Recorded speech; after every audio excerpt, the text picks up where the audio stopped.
মাতৃমণ্ডলী এসেছেন, সবাই এসেছেন ভাগবত শুনছেন। ভাগবতের কথা শুরু হয়েছে,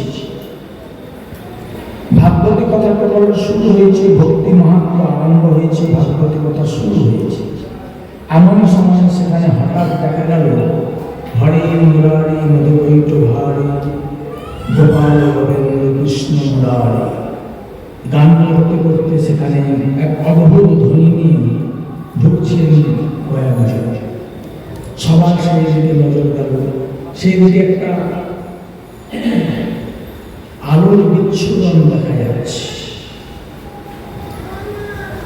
সেখান থেকে আস্তে আস্তে দেখা গেল ভক্তি দেবী জ্ঞান এবং বৈরাগ্য তখন আর বৃদ্ধত্ব প্রাপ্ত নয়, তারা পূর্ণ যুবক অবস্থা প্রাপ্ত হয়ে গেছে। ভক্তি দেবীর সঙ্গে জ্ঞান এবং বৈরাগ্য এসে ওখানে উপস্থিত হলেন। সবাই মিলে ভাগবতীর জয় নিয়ে নৃত্য আরম্ভ করলেন। নারদজি দেখলেন ভাগবতী কথা সবে শুরু, তাতেই ভক্তি দেবীর যে দুঃখ ছিল সেই দুঃখ মোচন হয়ে গেছে। আমাদের আচার্যগণ বলছে যে ভক্তির দ্বারা ভগবানকে পাওয়া যায়, ভগবান নিজে স্বীকার করেছেন যে আমি ভক্তি বশ পুরুষ। ভগবান কোথাও বলেননি আমি কর্মবশ পুরুষ, জ্ঞান বশ পুরুষ, যোগ বশ পুরুষ। ভক্তি ব্যতীত অন্য কোনো কিছুর বশ ভগবান, এটা আপনি কোনো শাস্ত্রে পাবেন না। কিন্তু ভগবান একবার নয়, একটা শাস্ত্রে নয়, বহু শাস্ত্রে বারংবার কথাটা উল্লেখ করেছে যে অহম ভক্ত পরাধীন ভক্তি বশ পুরুষ। যে ভক্তি ভগবানকে বশীভূত করতে পারে সেই ভক্তি ভাগবতের দ্বারা নিজের দুঃখ নিবারণ করছে। তাহলে ভাগবত কি জিনিস? আচার্যগণ বলছেন এই ভাগবতকে যদি তোমরা ধারণ করতে পারো, ভক্তির দুঃখ নিবৃত্ত হচ্ছে যে ভগবানকে বশীভূত করতে পারে। তোমাদের দুঃখ নিবৃত্তি হয় না, ভাগবতকে হৃদয়ে ধারণ করো। ভক্তি আসলেন, ভক্তি হাত জোড় করে বললেন যে নারদের কৃপায় আমার সমস্ত দুঃখ নিবৃত্ত হয়েছে। এখন আপনারা কৃপা করে বলুন, আমি কেন সবাই বসে আছে, সাধু গুরু বৈষ্ণব মুনি ঋষি সাধারণ প্রজা সমস্ত তীর্থ সমস্ত নদ নদী তীর্থস্থান সব সেখানে উপস্থিত। যখন ভক্তি দিদি হাত জোড় করে প্রার্থনা করলেন তখন চতুর্শ্বাস বললেন ভক্তি মহারানী দেবী, আপনার সদা সর্বস্থান বৈষ্ণবের হৃদয়ে। আপনি তো অন্য কোনো অপবিত্র স্থানে বসতে পারেন না, আপনার স্থান হচ্ছে বৈষ্ণব হৃদয়। অতএব আপনি বৈষ্ণব হৃদয়ে স্থান গ্রহণ করুন। ভক্তি দেবী যথার্থ বলে প্রণাম করে সমস্ত বৈষ্ণবের হৃদয়ে গিয়ে বসে ভাগবতী কথা হয়ে যাওয়ার পরে সেখানে ভাগবতী কথা আর হল। আমরা দেখেছি ভাগবত সৎসংবাদে ভাগবত কথা প্রচারিত হয়েছে, এটা পরে বলব। এরপরে ভাগবতী কথায় আসছে তুঙ্গভদ্রা নদীর তীরে বামদেব বলে এক ব্রাহ্মণ ঋষি থাকতেন। তিনি খুব নিষ্ঠাবান ছিলেন। তার স্ত্রীর নাম ছিল ধুন্ধুনি। স্ত্রী সব দিক থেকে ভালো, কিন্তু খুব মুখরা ছোট। যার যেটা কপালে আছে, ওই ব্রাহ্মণের হয়তো কর্মফলে ওই স্ত্রী ছিল। তিনি তাকে বিবাহ করে সুখে শান্তিতে ছিলেন, বহু বছর হয়ে গেছে, কিন্তু তাদের কোনো সন্তান হয় না। এই দুঃখে এক সময় ব্রাহ্মণ গভীর জঙ্গলে চলে যান, দুঃখে এবং মনে মনে স্থির করেন আমি আর এই দেহ এই জীবনকে রাখবো না। এরকম ভাবে বহু সময় কেটে যায়। এমন সময় হঠাৎ উনি দেখেন যে সেখানে এক সাধু এসে উপস্থিত হয়েছে, মহাপুরুষ। যে মহাপুরুষকে সাধুকে উনি দেখেছেন, তখন উনি গিয়ে তাকে প্রণাম দণ্ডবোধ করে বললেন, সাধু মহাত্মা তাকে দেখলেন, তিনি প্রণাম করেছেন। সাধু তাকে দেখে বললেন, তোমার মুখমণ্ডল বলেন কি ব্যাপার? তুমি তো ব্রাহ্মণ, তুমি কি ত্রিসন্ধ্যা গায়ত্রী জপ করা ছেড়ে দিয়েছ? ব্রাহ্মণ যদি ত্রিসন্ধ্যা গায়ত্রী জপ করে, তার তো এই জগতের অন্য কোনো দুঃখ তাকে স্পর্শ করতে পারে না। তাহলে নিশ্চয়ই তুমি ত্রিসন্ধ্যা মন্ত্র গায়ত্রী জপ করা ছেড়ে দিয়েছ। তোমার মুখ বলেন কেমন অবস্থা? ব্রাহ্মণ হাত জোর করে প্রণাম করে বললেন, না, আমি যতটুকু সম্ভব চেষ্টা করে ত্রিসন্ধ্যা মন্ত্র গায়ত্রী জপ করব, কিন্তু জানি না নিশ্চয়ই পূর্বজন্মে কোনো খারাপ কাজ করেছি, আমার এই জন্মে কোনো সন্তান হয় না। আপনি মুনি ঋষি, পরদক্ষে কাতর, আপনি কৃপা করে যখন এখানে এসেছেন, আমাকে একটা সন্তান দিয়ে যান। তার কথা শুনে সেই সাধু একটু অন্তর্মনা হয়ে পড়লেন, চিন্তা করলেন। সামান্য কিছু চিন্তার পরে ওনার ভূত ভবিষ্যৎ সব দেখতে পেলেন। দেখে ব্রাহ্মণকে বলেছেন, দেখো ব্রাহ্মণ, কিছু মনে করো না, এই জন্মে তুমি যতই চেষ্টা করো তোমার সন্তান ভাগ্য নাই, এই জন্মে তুমি সন্তান লাভ করতে পারবে না। ব্রাহ্মণের মন আরো খারাপ হয়ে গেল, একদম সেই সাধুর চরণে পড়ে গেলেন, আঁকড়ে ধরলেন, আপনি কৃপা করে আমার একটা বিহিত করে দিয়ে যান। আপনি যখন সব জানেন, তাহলে আপনি এর একটা বিহিত করতে পারবেন। সাধু ব্রাহ্মণকে উঠিয়ে বললেন, দেখো, হঠকারিতা করাটা উচিত নয়। বিধাতার কলমকে কখনো উল্টো দিকে চালনা করতে না। তুমি যে কথাটা বলছো, আমি অস্বীকার করতে পারি না যে আমি তোমাকে দিতে পারি না, তাহলে মিথ্যা কথা। আমি তোমাকে দিতে পারি, কিন্তু এটা হবে বিধাতার উপর কলম চালানো, কারণ তোমার কর্মফলে নাই। আর একটা কথা শোনো, যেটা কর্মফলে নাই সেটাকে যদি জোর করে তুমি নাও, সেটা হিতে বিপরীত হবে। তুমি যে সুখের জন্য সন্তান চাইছো তা হবে না, এটা দুঃখের পরিণাম হবে। ব্রাহ্মণ কোন কথাই শুনছেন, যা হোক আমার একটা সন্তান চাই।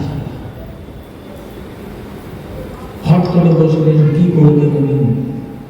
বলেন, আচ্ছা, এটাই হয়তো বিধাতার ইচ্ছা। উনি মনে মনে স্মরণ করে ওনার তপবল ফলে হাতটাকে বাড়ালেন, একটা ফল এসে ওনার হাতে। ব্রাহ্মণ ওই ফল দিয়ে বললেন, যাও যাও, তোমার স্ত্রীকে এই ফলটা খাইয়ে দেবে, তাহলে সে গর্ভবতী হবে, তার সন্তান হয়ে যাবে। ব্রাহ্মণ এসে তার স্ত্রী ধুন্দুলিকে বলল, না, আর আমাদের চিন্তা নাই, আমাদের এক মহান ঋষি কৃপা করেছে, এবার আমাদের সন্তান হবে, তুমি এই ফল ভোগ করবে।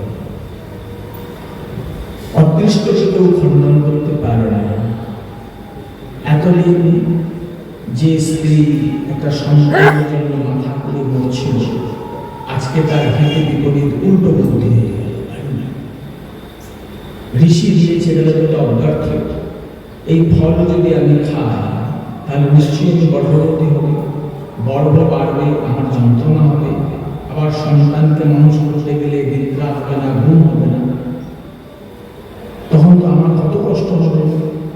কি করি আমি? এই ফল খাওয়া যাবে না, ফল খেলে তুমি গর্ভবতী হয়ে যাবে। এতদিন সংসারের জন্য আকুতি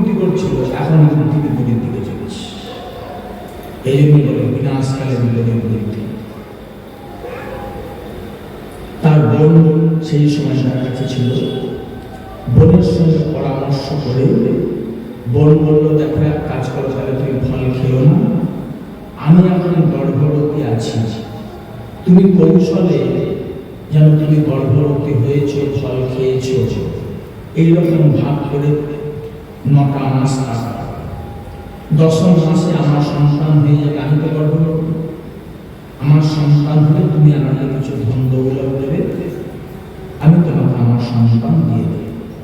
ওই ওনার বোনের আরো অন্য সন্তান ছিল, তাই একটা সন্তান দিয়ে বলে, হ্যাঁ এটা তাই ফলটার কি হলো, গাভী ছিল। তখনকার দিনে ব্রাহ্মণদের মধ্যে বেশিরভাগ ক্ষেত্রে গাভী থাকতো, কারণ গো দুধে জাতে যে ঘি, সেই ঘি দিয়ে তো যোগ্য হতো, তাই বেশিরভাগ ব্রাহ্মণদের ঘরে গাভী থাকত। ফলটাকে নিয়ে গিয়ে সেই গো মাতাকে খাইয়ে দিয়েছে। ঋষির বাক্য তো অমর, ঋষির বাক্য কখনো নড়চড় হয়, যে খাবে সে গর্ভবতী হতে। ওই ফল যেহেতু গোমাতাকে খাইয়ে দিয়েছে, গোমাতা গর্ভবতী হয়ে গেছে। আর এদিকে ও গর্ভের নাটক করছে। যথাসময়ে ওর বোন সন্তান প্রসব করেছে এবং ওর বোন গোপনে সেই সন্তানকে এনে ওকে দিয়েছে। না, ও সন্তান নিয়েছে, কিন্তু প্রকৃতপক্ষে ও তো সন্তানের মা নয়। যেহেতু সন্তানের মা নয়, তাই ওর স্তনে দুগ্ধ নয়। এটা তো ভগবানের সৃষ্টি। সন্তান হলে স্তনে দুগ্ধ আসবে, আর একটা দুগ্ধ আসবে না। ওর স্তনে দুগ্ধ না, সন্তানকে খাওয়া যেত।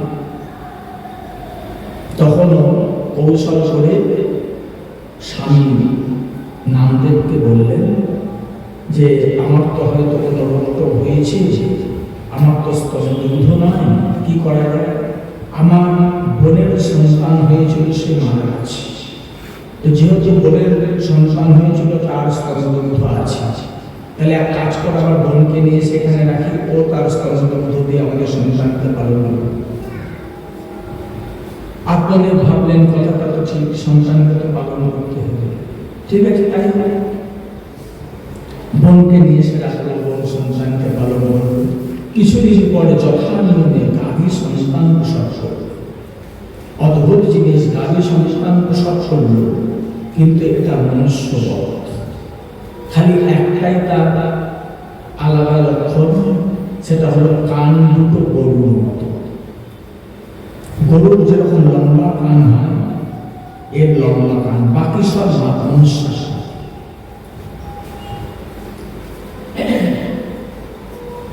আপনাদের দেখলে গোমাতাকে তো আমি পালন করি, তাহলে গোমাতার যদি সন্তান হয়, তাহলে তার জাতক কর্মাদিকে আমাকেই করতে হবে, যেহেতু মানুষ সুযোগ দিয়েছি।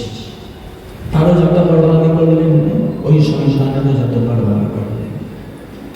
ধুমধুলির যে সন্তান তো ধুমধুলির না, ধুমধুলির বোনের সেই যে সন্তান হলো, তার নাম রাখা হলো ধুমধুকারী। আগেকার দিনের প্রত্যেকটা নামের অর্থ থাকত। আর গোমাতা যে সন্তান হলো ব্রাহ্মণের, সেই ঋষির ফলের মাধ্যমে, তার নাম হলো গোকর্ণ। কর্ণটা গরুর মতো, ওই জন্য তার নাম হলো গোকর্ণ। আর এনার নাম হলো ধুমধুকারী। দুজনে খুব প্রায় সমবয়সী, কয়েক কিছু দিনের ছোট হল। দুজনে বড় হতে লাগলো। একটু বড় হওয়ার পরে দেখা গেল দুজনের সরল প্রকৃতি সম্পূর্ণ আলাদা। এই সবসময় হিংস পরায়ণ, সবসময় মিথ্যা কথা বলে, কপট করে। আর এ সবসময় শান্ত ভদ্র, সত্য ছাড়া মিথ্যে কখনো বলে না, সবসময় সৎ পথে চলে, ভালো ব্যবহার করে। দুজন একদম ভিন্ন ভিন্ন। একটু বড় হওয়ার পরে মা বাবার কথা তো শুনতো না, উল্টে মা বাবাকে উল্টো এমন কথা বলতো যে তাদের চোখ দিয়ে জল বার করে। এটা দেখে গোকর্ণ যে মা বাবাকে সান্ত্বনা দিতেন, যা হওয়ার হয়ে গেছে, এখন তোমাদের তো সন্তান, তোমরা কি করবে বলো, তাকে তো ফেলে দিতে পারো, কি করা মেনে নেবে? এইভাবে যখন মা বাবাকে সান্ত্বনা দিতেন গোকর্ণ, স্বাভাবিকভাবে তার মা অন্যরকম হলেও তার মায়ের গোকর্ণের প্রতি একটা মায়া মমতা পড়ে গেল। বাবা তো ছিল। কিছু কিছু পরেই গোকর্ণ বুঝতে পারলেন ঋষি সম্ভবত ঋষির যাওয়ার ফলে তো হয়েছে, গোকর্ণ বুঝতে পারলেন এই স্থানটা আমার উপযুক্ত নয়। তিনি পিতা মাতার কাছে অনুমতি নিয়ে চলে গেলেন বনে।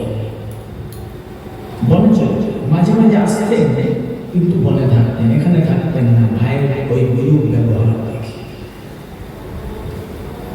একদিন এসে দেখছে তার ভাই বন্ধু বাড়ির দুজনকে খুব মেরেছে, মা বাবাকে মেরেছে, শয্যাশায়ী হয়ে পড়ে আছে, সমস্ত দেহে দাগ। গোকর্ণ খুব করে বুঝালেন মা বাবাকে। তখন গোকর্ণের জ্ঞান অনেকটা বৃদ্ধিপ্রাপ্ত হয়ে গেছে। গোকর্ণ বুঝতে পারলেন মাকে বললেও মা নেবে না, মা যাবে না। বাবাকে বললেন, আপনি কেন সংসারের মায়াতে এখনো পড়ে আছেন? আমি তো সারা জীবন বেদপাঠ করে এসেছি, মুখ দিয়েছিলে, কেন এখন মায়ের জড়িয়ে পড়ছে? দেখছেন সন্তানের করছে, কেন আপনি মনে যান না? বাবাকে সুশিক্ষা দিয়ে আত্মদেবকে নিয়ে গোকর্ণ চলে গেলেন সংসার ছেড়ে।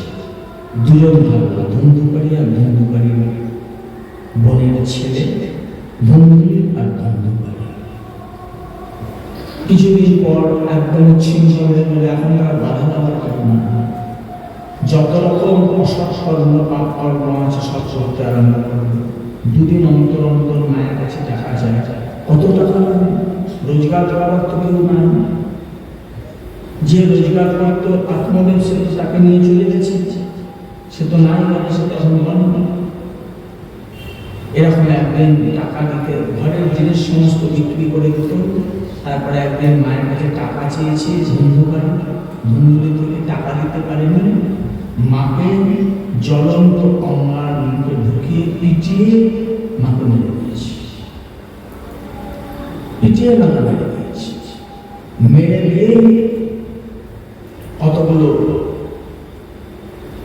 বেশ্যাকে নিয়ে সে তার বাড়িতে আছে।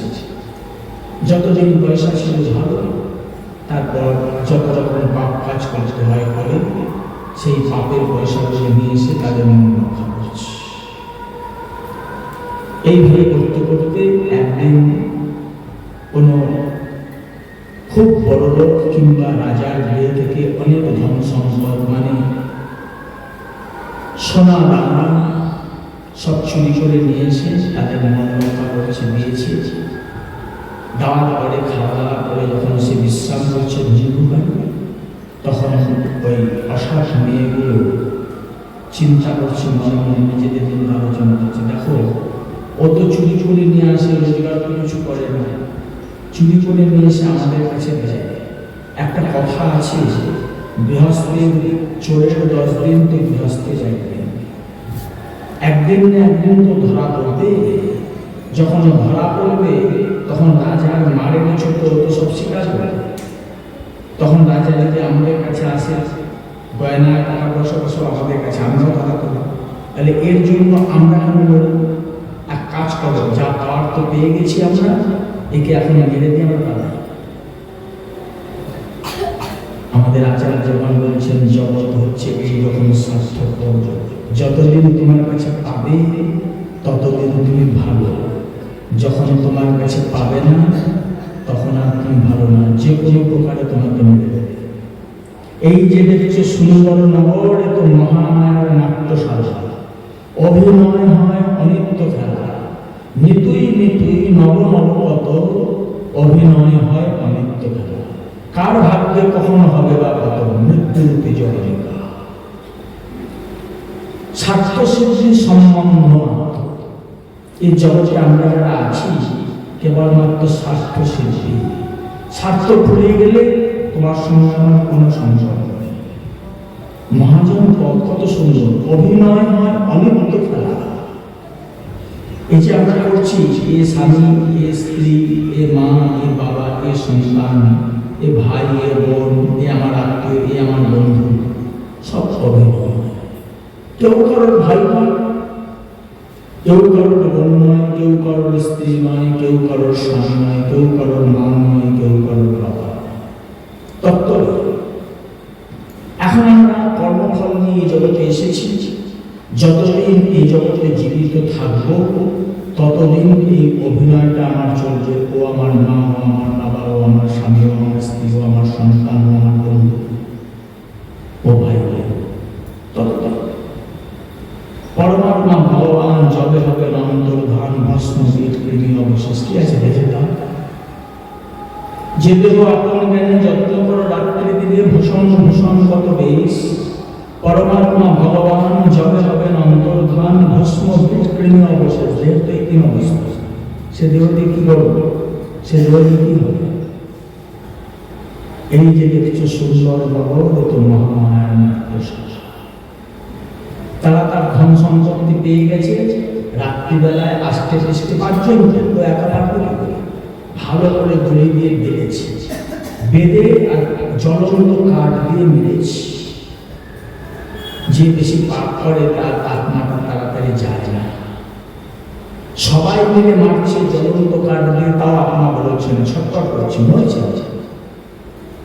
মুখের মধ্যে অঙ্গার ঢুকিয়ে দিয়েছি, জ্বলন্ত কাঠ ঢুকিয়ে দিয়েছি নিজের মধ্যে, তাও মরে না। এত পাপ করেছে, এত অত্যাচার, তাও মরছে। তখন কি করেছে, সবাই মিলে ধরে একটা কুয়া ছিল, কুয়ার মতো ফেলে দিয়ে ঝাঁকা, কুয়ার মতো ফেলে দিয়ে গেছে। কুয়ার মতো ফেললে কতক্ষণ বাঁচে, মরে গেছে।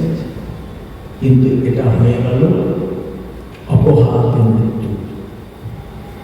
অপঘাতে যাদের মৃত্যু হয় তাদের এক কল্পকাল পর্যন্ত আত্মা অতৃপ্ত অবস্থায় ঘুরে বেড়ায়। যারা আত্মহত্যা করে আর যাদের অপঘাতে মৃত্যু হয়, দুটোই সমান, এক কল্পকাল পর্যন্ত তাদের অতৃপ্ত অবস্থায় ঘুরবে। আমরা নিজেদের অজ্ঞানতা, সামান্য দুঃখ সহ্য করতে না পেরে অনেক সময় আত্মহত্যা করি, কিন্তু আমরা জানি না এর পরে পরিণতিটা ভগবান কতটা ভয়ঙ্কর করে রেখেছে। এক কল্পকাল মানে কতটা, কত হাজার কোটি বছরে জানি না। এই কলিযুগ হচ্ছে 4,32,000, এর দ্বিগুণ হচ্ছে দ্বাপর, 3 গুণ হচ্ছে ত্রেতা, 4 গুণ হচ্ছে সত্য। এই 4টে যুগকে নিয়ে বলা হয় একটা দিব্য যুগ। এই 4টে দিব্য যুগ 71 বার ঘুরবে। 71 বার, কত হাজার কোটি হলো বছর। এই 71 বার ঘুরলে এটা হলো এক কল্প। এই এতদিন পর্যন্ত সে অতৃপ্ত অবস্থায় ঘুরবে, না খেতে পারবে, না পিপাসা মেটাতে পারবে। ওই সামান্য দুঃখের জন্য তার এই অবস্থা। এই জন্য আত্মহত্যা করতে না, আত্মহত্যা না করতে না। আত্মহত্যাও যা, আর অপঘাতে মৃত্যুটাও তাই। তুমি পূর্বজন্মে এমন কোনো দুষ্কৃতি, খুব খারাপ কাজ করেছো, প্রচন্ড অপরাধের কাজ করেছো, যার জন্য তোমার অপঘাতে মৃত্যু হয়েছে। সমাজ তোমার হলো অপঘাতে মৃত্যু হয়ে গেছে, অপঘাতে মৃত্যু হয়ে ও এখন অতৃপ্ত অবস্থায় ঘুরে বেড়াচ্ছে। গ্রামের সমস্ত লোকদেরকে ভয় দেখায়, কখনো হাতির রূপ নেয়, কখনো বাঘের রূপ নেয়, কখনো সিংহের রূপ নেয়। এই করে তারা দেয়। রাত্রিবেলা হলেই ওই এলাকায় আর কেউ বাইরে বেরোতে পারে না। দিনের বেরোতে পারে না, আলোর মধ্যে আসতে পারবে না। রাত্রিবেলা সবুজ পাত হয়, কারো ঘরে গিয়ে খটখট খটখট করে আওয়াজ করছে, যেই বেরোচ্ছে দেখছে বিকট মতো, সবাই তো ভয় দেখাচ্ছে। এদিকে গোকর্ণ বহুদিন বাদে যাইতে একটু দেখে আসি কেমন আছে মা ভাই। দেখতে এসেছে, তখন গ্রামের সবাই বলছে, ভাই তুমি যেও না, বাড়িতে যেও। কি ব্যাপার? তখন সব ঘটনা সব গ্রামের লোক বলবে, ঠিক আছে, মনে খুব দুঃখ পেল, কিছু উপায় নাই। তখন গোকর্ণ সেখানে একটা বড় বৃক্ষ তলে বসে রাত্রিটা কাটালো, কালকে চলে যাবে। বটবৃক্ষ তলে বসেছে, তখন দেখছে ওই কখনো মহিষ রূপে, কখনো ব্যাঘ্র রূপে, কখনো সিংহ রূপে, কখনো অন্য কোনো ভীষণ আকার রূপে ধুন্ধুকারী তাকে এসে ভয় খাচ্ছে। যে ভগবত ভক্ত হয় সে তো ভয় পায় না। ভয়ম দ্বিতীয় অভিনিবেশ, দ্বিতীয় বস্তুতে অভিনিবেশ থাকলে ভয়, দ্বিতীয় বস্তুতে অভিনিবেশ না থাকলে ভয় কিসে? যে ভগবত চরণে মন সমর্পণ করে রেখেছে সে ভয় পেতে গেলে এটি স্বাভাবিক। আমাদের মতো স্বাভাবিক অবস্থা তো গোকর্ণের নয়, সে কোনো ভয় পায়। কিছুক্ষণ বাদে ও নিজের কমণ্ডলের জল ছিটিয়ে দিয়েছে, ছিটিয়ে বলছে, বলো তো তুমি কে? বলো তো, বারবার আমার কাছে যখন ঘুরে ঘুরে আসছো বিভৎস উদ্ধারণ পাল্টে পাল্টে, কে তুমি? যখন এই কমণ্ডলের জলটা ছিটিয়ে দিয়েছে তখন শান্ত হয়ে গেছে। তখন হাত জোর করে নিজের পরিচয় দিয়েছে, আমি তোমার ভাই ধন্যবাদ। তুমি ধন্যবাদ? বলে হ্যাঁ। তোমার এগুলো সাহস বলে কেন তোমাকে গ্রামের লোক বলেনি? বলে হ্যাঁ। তো তুমি উদ্ধার করো? বলে না। বলে কেন আমি তো আসবার আগে তোমার গয়া সাহায্য করে এসছি তোমার। তখন ধন্যবাদী বলে দিচ্ছি, গয়া সাহায্য সতে না কি মুক্তির মেয়ে ন ভবিষ্যৎ। তুমি একটা শ্রাদ্ধ করেছ, যদি 100টা শ্রাদ্ধ করো গয়ায় আমার জন্য, তথাপি আমার মুক্তি হবে না। গয়া শ্রাদ্ধ সতে না কি মুক্তির মেয়ে ন ভবিষ্যৎ হবে না। গোকর্ণ আশ্চর্য হয়ে গেছে। বলে আচ্ছা, তুমি শাস্ত্রজ্ঞানে এত তুমি এত জানো, তা আত্মহত্যা করতে গেলে কেউ বলে আমি আত্মহত্যা করি, আমার অপঘাতে মুক্ত হয়েছে, আমার কর্মফল আমি ভোগ করছি। গোকর্ণ কি বলবে? তাহলে এখন কি উপায়?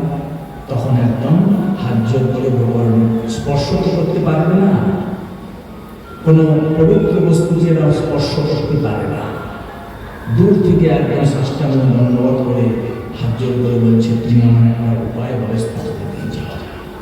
খুব কষ্ট পাচ্ছে, ওই জল ছেলেটা পেয়েছে, এখন জ্ঞানটা উন্মেষ হয়েছে, খুব কষ্টে আছে, কিছু ব্যবস্থা করে। তখন গোকর্ণ বলছে, আচ্ছা ঠিক আছে, দেখছে কি করা যায়। এবার সমস্ত বিদ্বান জন, যারা ব্রাহ্মণ, যারা পণ্ডিত, তাদেরকে জিজ্ঞাসা করছে, বলুন এ কি করা যায়? কেউ কিছু বলতে পারছে, কেউ কিছু বলতে পারছে। যখন কেউ কিছু বলতে পারছে না, তখন গোকর্ণ কি করেন? কেউ যখন কিছু বলতে পারছে না, যখন তপস্যা ভজনের ফল একটা থাকে, গোকর্ণ এত তপস্যা করেছেন, এত ভজন করেছেন, নিজের যোগ প্রভাবে উনি যখন প্রধানমন্ত্র হয়ে পড়লেন, কেউ আমাকে কিছু বলছে না, পথ দেখতে পাচ্ছি না, আমার ভাই আমার কাছে শরণাগত হয়েছে। মনে ঋষিদের তো মন, যে শরণাগত হবে তার তো একটা উপকার করতেই হবে। ও আমাকে হাত জোর করে হলে বলল, কিছু করতে কি করি? সূর্যের গলি করে তুলে দিয়েছি, এত তপস্যা সূর্যের গলি করে তুলে দিয়েছি, তখন সূর্য দাঁড়িয়ে করেছি। সূর্য দাঁড়িয়ে করে বলছে, তুমি আমার মতো রোধ করলে কেন? হ্যাঁ, আমি কি তোমার কোনো ক্ষতি করেছি? আমার কথা বলে আমাকে কিছু বলতে পারো? আমাকে কেউ কিছু বলতে পারছে না, কি করি আমার ভাইয়ের ভাইয়ের বলো। তখন সূর্যদেব কি করবে? তার তো কাজ আছে, তাকে ভগবান যে কাজ দিয়েছে তাকে কাজ করতে হবে। তখন সূর্যদেব বললেন একটাই কথা, সৎ কর্মের অনুষ্ঠান, সৎ কর্ম। কি সৎ কর্মটা বলে? ব্যাস বলে দিলেন, সূর্যের গতিকে ছেড়ে দিলেন। এবার আমার মাথায় এসে এই সৎকর্মটা কি? সৎকর্ম জানতে পারছি, এই মাথা ভুলে গেল। তখন বলছে, ঠিক আছে, আমি সৎকর্মটা কি এটা আমি জেনে এসে সেটা করে আমি ভাইকে উদ্ধার করে দিই। অশান্ত মনে চলেছেন গোকর্ণ। অশান্ত মনে চলতে চলতে ওই বৈদিক আশ্রম যখন চলছেন, তখন নারদজির সঙ্গে দেখা হয়েছে। নারদজির সঙ্গে যখন দেখা হয়, তখন নারদজি বললেন, কি ব্যাপার, তুমি এরকম চলছো? নারদজিকে দেখে প্রণাম করলেন। প্রণাম করে নারদজিকে বললেন যে এরকম এরকম আমার ঘটনা হয়েছে, সৎসঙ্গের কথা বলা হয়েছে, তো সৎসঙ্গটা কি আমি বুঝতে পারছি না। নারদজি বললেন, এখন সৎসঙ্গ বলতে ভাগবত সপ্তাহ। তুমি যদি ভাগবত সপ্তাহ করো তাহলে তোমার এই ভাই উদ্ধার হয়ে যাবে। আপনি ব্যবস্থা করুন। বলে, না, আমি আর ব্যবস্থা করবো না, সৎসঙ্গের ব্যবস্থা যে ভাগবত সৎসঙ্গ এটা তুমিই করবে। উনি ফিরে আসলেন গ্রামে, সবাইকে বললেন, তোমরা গোময় করে মাটি দিয়ে স্থানটাকে ভালো করে পরিষ্কার করো, কেন সূর্য জায়গাটা করতে হবে। সবাই মিলে খুব তাড়াতাড়ি জায়গাটা পরিষ্কার করা হলো। উনি সেখানে ভাগবত সপ্তাহের অনুষ্ঠান শুরু করলেন। ভাই এসে হাত জোর করে বললেন, তুমি তো সব পবিত্র স্থান করে দিলে, পবিত্র স্থানে তো আমি থাকতে পারবো না, আমার থাকার যোগ্যতা নেই, আমি কোথায় থাকবো? আমি ভাগবত শুনবো দিয়ে আমাদের মধ্যে করছো, আমি কোথায় থেকে শুনবো?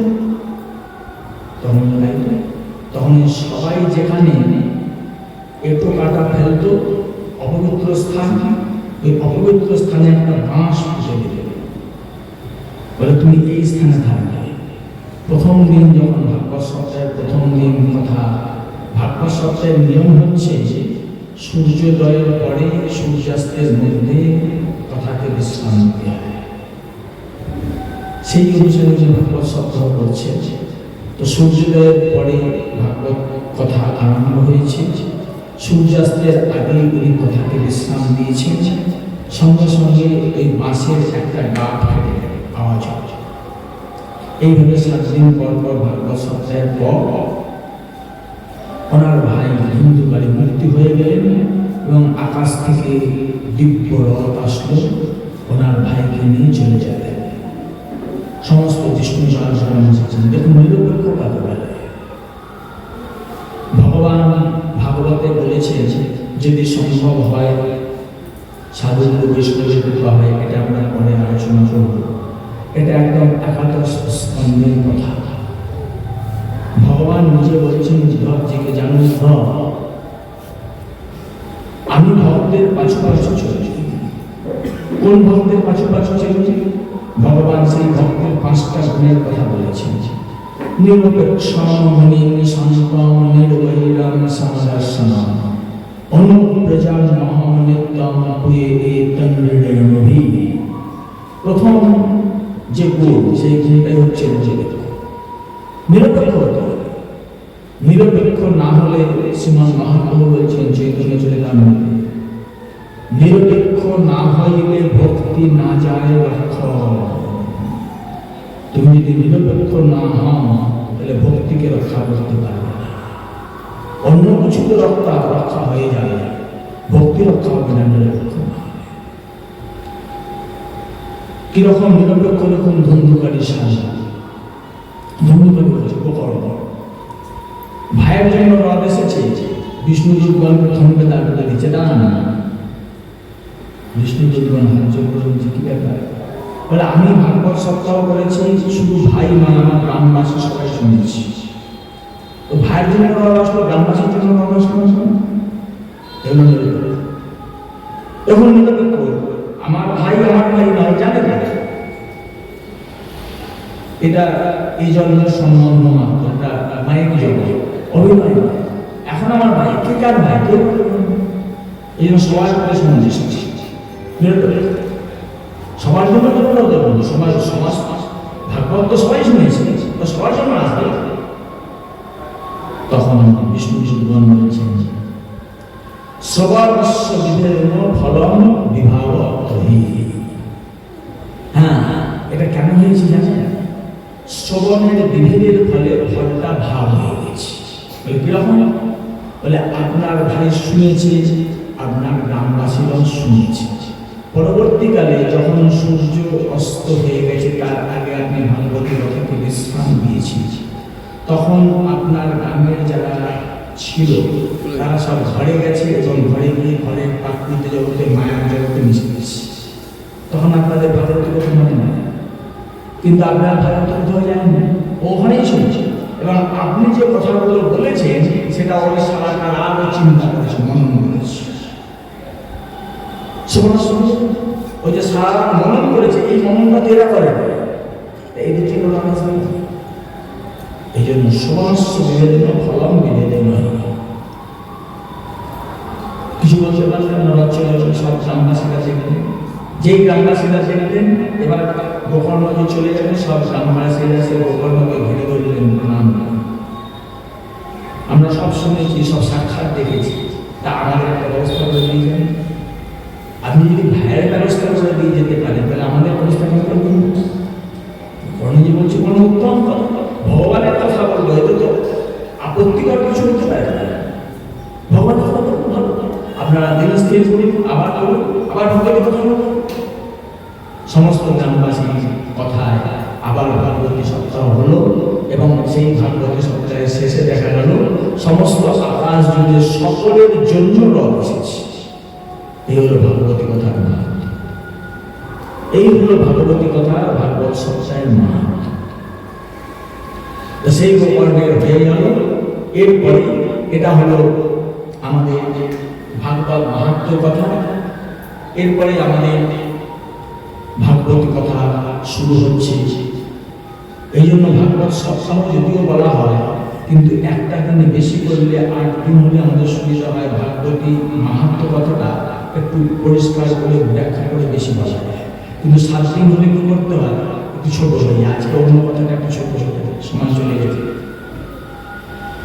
ভাগবত কথা হচ্ছে মঙ্গলাচরণ জন্মাদ্যস্য জগন্নাদিতরদশ্চাস্তে সরিদেশরা তেনে ব্রহ্মহৃদারা আদি কমে মহিম দ্বিজৎসুরয় তেজোবাণী বিদাম যথা বিনিময় যত্রতি সর্বনিশা ধাম্না সেন সদাগ্রস্ত সোহকম সত্যম পরম ধীমহি।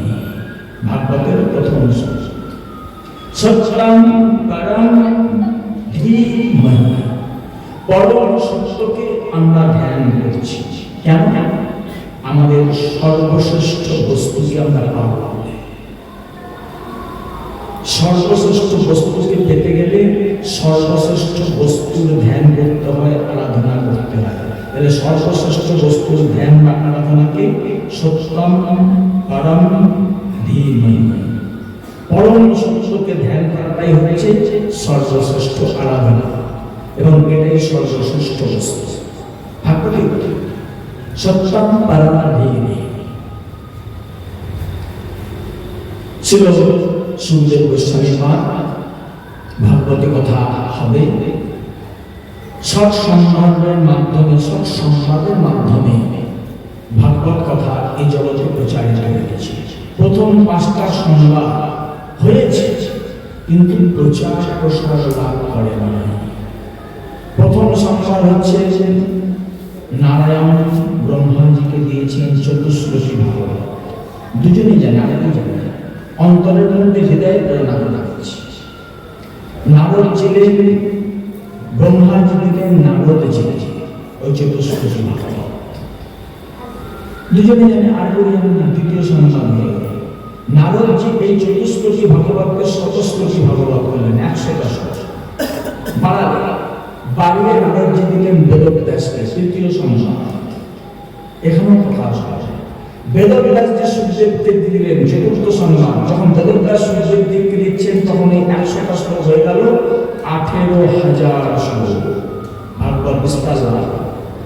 4র্থ সংবাদ এখানে প্রকাশ পেল না, প্রচার হয়। 5ম সংবাদ সুখদেব গোস্বামী পাদ দিচ্ছেন পরীক্ষিত মহারাজকে, প্রায় প্রয়োজন হয়েছে। 5ম সংবাদ এখানেও কিন্তু ভাগবতী কথা প্রসার লাভ হয় না। যারা ছিলেন তারাই শুনেছেন, প্রচার হয়। ওটাকে প্রসার প্রচার হবে তা হয়। 6ষ্ঠ সংবাদ সুত মুনি বলছেন নৈমিষারণ্যে 88,000 মুনির কাছে, যাদের মধ্যে শ্রেষ্ঠ হচ্ছেন সৌনক। সকলে মুখপাত্র। সৌনক প্রশ্ন করছেন সমস্ত মুনিদের মুখপাত্র হবে। এখান থেকে ভাগবত কথা শুরু হচ্ছে। তবে 5ম সংবাদে একটা বিশেষ কথা। 5ম সংবাদ থেকে আমরা জানতে পারি যে ভাগবতটা এরপর প্রচারিত হবে। কিভাবে জানতে পারি? যখন শ্রী সুখদেব গোস্বামী ভাগবতী সভা বিশ্রাম দিয়েছেন, ভাগবতী কথা বা হরিনাম সংকীর্তন আমার শ্রী গুরুপাদ পদ্ম বলতেন, আমরা এটা মূর্খতা বশত ভুলবশত বলে ফেলে সমাপ্তি বলতে হবে। ভাগবতী কথা কখনো সমাপ্তি হয় না, হরিনাম সংকীর্তন কখনো সমাপ্তি হয় না। এটাকে বলতে হয় বিশ্বাস। ভাগবতী কথার বিশ্রাম, হরিনামের বিশ্রাম। কারণ আপনি সমাপ্তি করছেন, অনেক জায়গাতে হচ্ছে ভাগবতী কথার কোনো সমাপ্তি হয় না, চলছে, নিত্য চলছে। গুরুপাদ পরম বলতেন কখনো বলবে না ভাগবতী কথা বা হরিনাম সংকীর্তন সমাপ্ত হয়েছে, বোঝে না। তো পঞ্চম সংবাদে যখন ভাগবতী কথা বিশ্রাম লাভ করছে, তখন সমস্ত ওখানে সমস্ত মুনি ঋষিগণ ছিলেন। ছিল সূর্য গোস্বামী পাদ কথা হয়ে গেছে, চলে যাবেন, উঠে পড়েছে, আসন থেকে উঠে পড়েছেন, চলে যাচ্ছেন। তখন সবাই মিলে ওনাকে ধরেছে, ঘিরে ধরেছে। সূর্য গোস্বামী পাদ অবাক হয়ে গেছেন, আপনারা আমাকে আবার ভাগবতী কথা তো হয়ে গেল, আবার আমাকে ঘিরে ধরেছেন। তখন সবাই মিলে হাত জোর করে সূর্য গোস্বামী পাদকে বলছেন, আপনি তো ভাগবতী কথা বলে দিয়ে চলে গেলেন, আপনি তো যত ইচ্ছা কমে আসেন, যত ইচ্ছা কমে যান, আপনার কোনো স্থির নাই, ঠিকানা না। আপনি কোথায় থাকেন ওই জানেন, আমি নিজেও জানি না। আপনি কখন কোথায় থাকবেন এটা আপনি নিজেও জানেন না। আমাদের যদি কখনো এই ভাগবতীর পরম কথা শুনবার ইচ্ছা হয়, অমৃতময় কথা, আমরা পাবো কোথায় পাবো? তার একটা ব্যবস্থা আপনাকে বলে দিয়ে এই পঞ্চম সংবাদটা এইখানেই বিশেষ। চতুর্থ সংবাদ পর্যন্ত এই জিনিসটা পাওয়া যায়, পঞ্চম সংবাদে হচ্ছে সবাই সুখদেব গোস্বামীকে ধরেছে। সুখদেব গোস্বামী মহান ভক্ত, কি করা যায়? এখন তো এদেরকে কিছু একটা না দিয়ে গেলে এরা ছাড়বে না। তখন চারদিকে তাকাচ্ছে, চারদিকে তাকাতে দেখা দেখছে সবার শেষে অনেক দূরে একজন বসে আছে, আর তার নয়ন দিয়ে অবিরল ভারে নয়ন ধারা বয়ে চলেছে। অবিরল ভাগবত কথায় যে বিশ্রাম লাভ করে ফেলেছে, তার তাতে হুঁশ না, সে আবিষ্ট অবস্থায় তখনও বসে আছে, মানে ওই কথাতেই সে মজবুর হয়ে গেছে, আস্থারণ করে চলেছে। সূর্য গোস্বামী পাদ বুঝতে পারলেন এর মধ্যে পূর্ণ ভাগবত কৃপা হয়েছে, এর মধ্যে পুরো ভাগবতী কথাটা আছে, ধরা আছে। আঙুল দিয়ে নির্দেশ করেছিলেন, ওই ওখানে বসে আছে, আপনারা যদি এরপর কখনো ভাগবতী কথা শুনতে চান, এর কাছে শুনছেন। তিনি হলেন রোমহর্ষণমণি। ভগবানের কথা শুনে যার লোমগুলো, গায়ের লোমগুলো দাঁড়িয়ে যেত, হর্ষিত হতো, যাকে আমরা বলি কম্প, অশ্রু কম্প, পুলক, যাকে আমরা বলি। প্রত্যেকটা লম্ব যার দাঁড়িয়ে যেত, একটা নদী নয়, প্রত্যেকটা লম্ব দাঁড়িয়ে যেত। এই জন্য ওনার নাম হয়েছিল রোমহর্ষণ। সবাইকে দেখিয়ে দিয়ে চলে গেলেন। এই রোমহর্ষণ মুনিকে নিয়ে সমস্ত মুনি ঋষিগণ যখন অনাদিরাদি গোবিন্দ দ্বারকা লীলার পর ইহধাম ছেড়ে চলে গেলেন নিত্যধামে। যতদিন অনাদিরাদি গোবিন্দ ছিলেন, ততদিন কলিযুগ আরম্ভ হয়ে গেছে। অনাদিরাদি গোবিন্দ তখন প্রকট লীলায় আছেন বলে কলি কিন্তু প্রবেশ করতে পারে নাই পৃথিবী মণ্ডলে। গোবিন্দ আছে, কি করে প্রবেশ করবে? পারে না।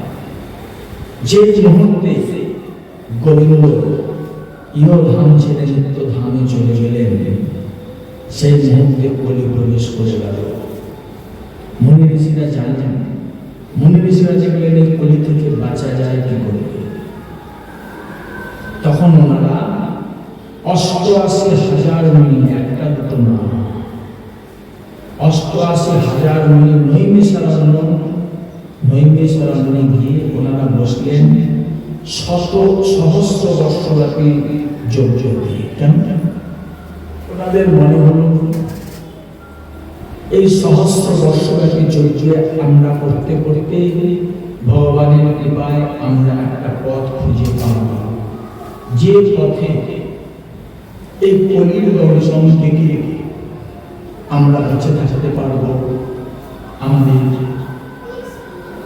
আর এই মায়ের বন্ধন কিছু বুঝতে পারবে না। মায়ার দুঃখ কষ্ট থেকে আমরা নিবৃত্তি পাওয়ার একটা পথ নিশ্চয়ই পাব। এই জন্য ১ বছর, ২ বছর, ১০০ বছর, ২০০ বছর না, একেবারে ১,০০০ বছর সমস্ত বর্ষব্যাপী ওনারা যজ্ঞ শুরু করেছে। এই যে সহস্র বর্ষব্যাপী ওনারা যুদ্ধ শুরু করেছেন, এই সময়তে রোমহর্ষণ মুনি আসছে। যখন রোমহর্ষণ মুনি আসছেন, ওনাকে দেখে সবাই মিলে গিয়ে ওনাকে ধরলেন, আপনি আমাদের ভগবতী কথা শোনান। কেন বলে গেছে, বেদব্যাসজি বলে গেছে, সুখদেব গোস্বামী পাল বলে গেছেন, আপনি ভগবতী কথা শোনান। উনি বললেন, উনি হচ্ছেন সুতজাত। সুতজাত মানে বিশুদ্ধ ব্রাহ্মণ, শঙ্কর জাতিকে বলা হয় সুতজাত। ব্রাহ্মণের ঔরসে শূদ্রের গর্ভে, মানে পিতা ব্রাহ্মণ মাতা শূদ্র, ব্রাহ্মণের ঔরসে শূদ্রের গর্ভে যদি কোনো সন্তান আসে তাকে বলা হয় সুতজাত। সুত মুনি নয়, এই জাতটাকে এখন আমরা মনে করছি। আর আসলে কথা, জাত তো কোনো কথা নয়, জাতটা আমরা সৃষ্টি করেছি। ভগবান জাত সৃষ্টি করে বলে ভাব, গীতা খুলে ভালো করে দেখে দেখে ভগবান কি বলছে, চাতুর বর্ণম মায়া সৃষ্টম গুণ বর্ণ বিভাগ। ভগবান চারটে বর্ণ সৃষ্টি করেছে, জাত সৃষ্টি করেছে। জাতটা আমরা সৃষ্টি করেছি আমাদের জন্য, জাত ভগবান সৃষ্টি করে। এবং ভগবানের কথা বলছে জাত চলছে। চাতুর বর্ণম মায়া সৃষ্টম, জন্মগত নয়, গুণ বর্ণ বিভাগ। ভগবানের বাক্য একটি এদিকে হবে, গুণ এবং কর্মের বিভাগ অনুসারে চারটে বর্ণকে সৃষ্টি করলাম। ব্রাহ্মণের ঘরে জন্ম হলো, আমি সকলের জুতো সেলাই করেছি, নাটকের কাজ করছি, আমি ব্রাহ্মণ নই। আমার যদি ব্রাহ্মণের গুণ না থাকে আমি ব্রাহ্মণ নই। গুণ আর কর্ম। তো সূর্যের গর্ভে জন্মগ্রহণ করেছে, তো মুসলিম গর্ভে জন্মগ্রহণ করেছে, সে যদি পূজা আচ্ছা করে, সে সূর্য নয়, সে মুসলিম নয়, সে ব্রাহ্মণ। যদি সে ব্রাহ্মণের কাজ করে, ভগবানের বাক্য। চাতুর বর্ণ মায়া সিস্টেম আমি সৃষ্টি করলাম, ঠিক, কিন্তু কি হিসাবে? জন্মগত নয়, গুণ কর্ম বিভাগ। গুণ এবং কর্মের বিভাগ। কেউ যদি গুণ অর্জন করতে পারে ব্রাহ্মণের, সে ব্রাহ্মণ। আর কেউ যদি সূর্যের গুণ অর্জন করতে পারে, সে সূর্য। যে তুমি যে ঘরে জন্মগ্রহণ করো। সুদমনে বললেন, রোমহর্ষণ ছিলেন সুতজাত। রোমহর্ষণ হাত জোড় করে বললেন, আমার তো ব্যাসাসনে বসবার অধিকার নাই, আমি তো ব্রাহ্মণ নই, আমি কি করে ব্যাসাসনে বসবো আর আপনাদের কথা শোনাবো? সে অধিকার তো আমার নয়। কিন্তু মুনি ঋষিরা জানেন, ওনাকে বলে গেছেন, সুখদেব গোস্বামী বলে গেছেন যে একমাত্র ওর কাছে সন্তান আছে। তখন সমস্ত সবাই মিলে কি করলেন? বললেন, ঠিক আছে, আমরা যত ব্রাহ্মণ এখানে আছি সবাই আমরা একটা করে অংশ, আমাদের একটা অংশ, আমাদের একটা শক্তি তোমাকে দান করছি। তাহলে আমাদের এত ব্রাহ্মণ, এত শক্তি যদি তোমাকে দান করে তুমি ব্রহ্মত্ব প্রাপ্ত হবে, তখন তুমি বসে আমাদের কথা শোনো। সমস্ত ব্রাহ্মণ মিলে, সমস্ত মুনি ঋষিগণ মিলে প্রত্যেকের ব্রাহ্মণত্বের একটা অংশ করে ব্রহ্মসঙ্গে দান করলেন। বলে বা তুমি বসে, উনি বেদন ব্যাসাসনে বসে কথা আরম্ভ করলেন। যখন উনি ব্যাসাসনে বসে কথা আরম্ভ করছেন, কথা চলছে, তখন সেখানে এসে পৌঁছালেন বলরাম। যখন বলরাম এসে পৌঁছালেন, বলরামকে সবাই চিনছে। সমস্ত মুনি ঋষিগণ সজ্জনগণ মধ্যে বলরামকে অভিবাদন করলেন, প্রণাম করলেন। ভগবানের দাদা, আমাদের গোবিন্দের দাদা, তাকে প্রণাম করলেন। সবাই মিলে প্রণাম করলেন। কিন্তু রোমহর্ষণ ব্যাসাসনে বসে আছেন, ওঠেন নাই, কিংবা ব্যাসাসনে বসেও প্রণাম করেন নাই। বলরামজি বললেন, এ এত নীচ যে এ গুণের সমাদর জানে না। যে গুণের সমাদর জানে না, তার মুখে ভাগবতীর কথা শুনলে কোনো ফল লাভ হবে না, কোনো ফল লাভ হবে না, যে গুণের সমাদর জানে না। অতএব এখানে বেঁচে থাকার অধিকার না। একটা কুশ তুলে বলরাম তার মস্তক ছেদা দিলেন। মুনি ঋষিদের মধ্যে হাহাকার উঠল, এ আপনি কি করলেন? বলরাম বললেন, কেন আপনারা দেখলেন না ও কি কাজ করেছে? বলে, হ্যাঁ, আমরা স্বীকার করছি ও ভুল করেছে, কিন্তু আপনি কি করলেন? আমাদের আশা ভরসা তো ও, আমরা ওকে আমাদের ব্রহ্মতে যে দিয়ে ওই প্রশাসনে বসিয়েছি, ওনার মুখে আমরা ভগবানের কথা, ভাগবতের কথা শুনে। এখন আমাদের কি করতে হবে? আপনাকে একটা ব্যবস্থা করে দিয়ে যেতে হবে। আপনার দুটো দোষ হয়েছে, একটা ব্যবস্থা আপনি করে দিয়ে যাবেন, আর দ্বিতীয়ত আপনার ব্রহ্মহত্যার প্রবলেম আছে।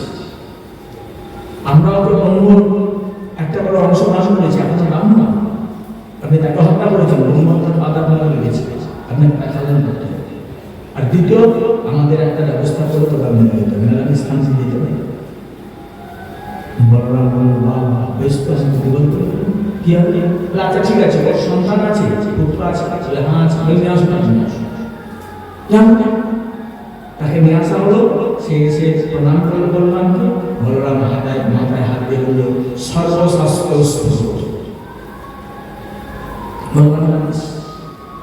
যে সর্বশাস্ত্র স্পষ্ট বলেছে বলে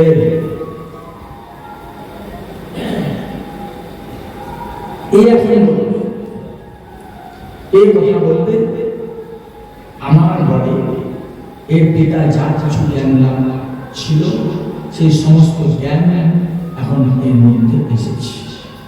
এখন তোমাদের চিন্তা বলে বলে ঠিক আছে, আপনাকে কিন্তু ব্রহ্মহত্যার স্খলন করতে হবে, ব্রহ্মহত্যার পাওয়া মানে আছে।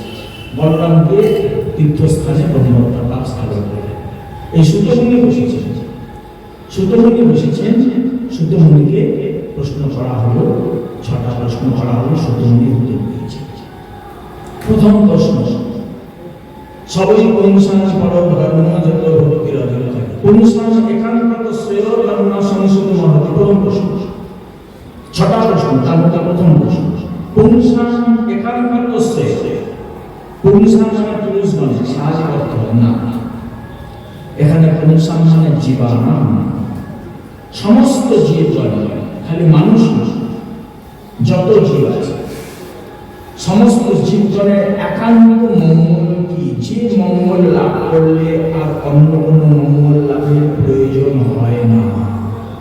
প্রশ্ন আছে, আমরা প্রশ্ন করি আর ভাগবতের প্রশ্ন শিক্ষা দিচ্ছে, ভাগবত দর্শন শাস্ত্র ভাবনাকে কি শিক্ষা দিচ্ছে? ভগবান যে মঙ্গল লাভ করলে আর অন্য কোনো মঙ্গলের প্রয়োজন হয় না, সেই মঙ্গলের কথা আপনি বলতে। পুংসাং একান্ত শ্রেয় জন্মনা সংসিত মানুষ আর জেনা জেনাস্থান দূষিত। আপনি এমন কথা আমাদের কাছে বলুন যার দ্বারা আত্মা প্রসন্নতা লাভ করবে। আমাদের কথা, আমাদের প্রশ্ন, তাদের কথা, তাদের প্রশ্ন তো আকাশ পাতাল। আমরা কারোর সঙ্গে দেখা হলে কি ভালো আছেন তো, শরীর ঠিক আছে তো? আমরা যা কিছু প্রশ্ন করি শরীরকে নিয়ে, তারা যা কিছু প্রশ্ন করে আত্মাকে নিয়ে, কারণ আত্মাটাই হচ্ছে আমাদের জীব নিত্য কৃষ্ণ আবাস। তারা এই স্বরূপকে দেখে প্রশ্ন করে, স্বরূপকে দেখে চলে। তাদের প্রশ্ন আমাদের প্রশ্ন তফাৎ। ভাগবত শিক্ষা দিচ্ছে সেও যা হয়ে গেছে, ভুল হয়ে গেছে জীবনে, সেটা তো পরের কথা। এখন সামনের দিকে তাকাও, আর পিছনের দিকে তাকাও না। শেখো ভাগবতী কথা, শোনো ভাগবতী কথা, শেখো, সেভাবে আচরণ করো, নিজের জীবনকে ধন্য করো। ঠিক আছে? দর্শন শাস্ত্র দৃষ্টি শক্তি দান করে, কোন বস্তুকে দেখলে সেটা চিনিয়ে নেয়। এইটা কি বস্তু কিভাবে তুমি দেখবে, সেই দৃষ্টি শক্তিকে দান করে। কোন বস্তুকে দেখবে? জগতে তো বহু বস্তু আছে না, সব বস্তু দর্শন নয়। কোন বস্তুকে দেখবার জন্য আমরা এসেছি, কাকে জানবার জন্য আমরা এসেছি, সেটা কি কথা হবে? তবে তো দর্শন শাস্ত্র। এটা আমরা মহাপ্রভু এমনি ভাগবতকে সর্বশ্রেষ্ঠ স্থান দিয়ে গেছে। এমনি বেদকে বাদ, উপনিষদকে বাদ, পুরাণকে বাদ, মহাভারত বাদ, গীতা বাদ, সব ভাগবত শ্রেষ্ঠ। এমনি মহাপ্রভু দিয়ে গেছে, আপনি কাছে আছে। পুংসাং একান্ত শ্রেয় কন্যা সংস্কৃত মহারাজ শিরসুদ্র সুতমুনি বাদ বলছে, সবই পুংসাং পর ধর্ম ইয়ত ভক্তির দক্ষজে। সবই পুংসাং পর ধর্ম যত ভক্তির দক্ষজে, সেটাই পুরুষের শ্রেষ্ঠ। দেখুন এখানে বলল আমাদের পরম মঙ্গল